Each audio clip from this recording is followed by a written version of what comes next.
kama olisana no malobula ekadi yekura sai elist nakibone ku group ili engali sana. There are around 25 members. Sawa.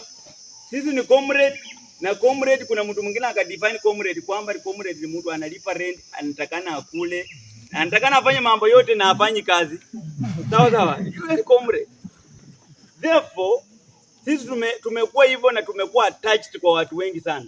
Wako wanataka kutusponsor, kutupeleka places zenye wanashikia kura kama Huduma Center, kama Matisi.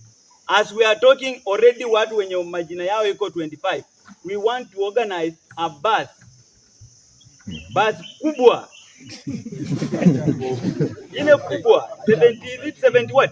24. Tunataka kutoka tu hapa, na kama mnataka mshikie Webuye sawa, Bungoma hapa Huduma Center sawa, but sisi tuko farasi ni wengi. Ewewe kuna nabo nedo mie siba lyali nyanga.